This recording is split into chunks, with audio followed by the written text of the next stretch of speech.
নমস্কার, আপনারা দেখছেন ট্রাভেল নিউজ বাংলা, সংবাদ, ভ্রমণ, বিনোদন সারাক্ষণ, সাথে আমি জবা। আজকের বিশেষ শিরোনাম: মহালয়ায় দক্ষিণবঙ্গে বিক্ষিপ্ত বৃষ্টির সম্ভাবনা, উত্তরেও ভারী বর্ষণের পূর্বাভাস। ভারতীয় প্রযুক্তিবিদকে গুলি করে খুন আমেরিকায়, কাঠগড়ায় পুলিশ, বিদেশ মন্ত্রকের কাছে সাহায্যের আর্জি। ভয়াবহ ভূমিকম্পে কাঁপল রাশিয়ার কামচাটকা, জারি সুনামি সতর্কতা। পুজোর ভিড়ে অটোর ভাড়া বৃদ্ধি, যাত্রীদের ক্ষোভ চরমে। গৃহযুদ্ধ থেকে জীবনযুদ্ধ, ভবানী পাঠককে সঙ্গে নিয়ে জয়যাত্রা। দেবী চৌধুরানীর ট্রেলারে ফুটে উঠল নানা ঝলক। চূড়ান্ত এশিয়া কাপের সুপার 4-এর 4 দল, কবে কার বিরুদ্ধে খেলবে ভারত?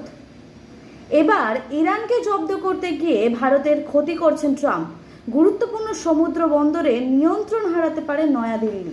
দুরন্ত সংঘর্ষে চূর্ণ উড়ন্ত গাড়ি, ভাইরাল হলো ভয়াবহ ভিডিও। কেরালায় ওনামের আগ মুহূর্তে মগজ খেকো অ্যামিবার আক্রমণ, প্রাণ গেল 18 জনের। হরিদেবপুর গণধর্ষণ, পলাতক অভিযুক্ত অবশেষে পুলিশের জালে। আজকের জন্য এই পর্যন্ত। বিস্তারিত খবর জানার জন্য চোখ রাখুন ট্রাভেল নিউজ বাংলার পর্দায়। ট্রাভেল নিউজ, সংবাদ, ভ্রমণ, বিনোদন সারাক্ষণ।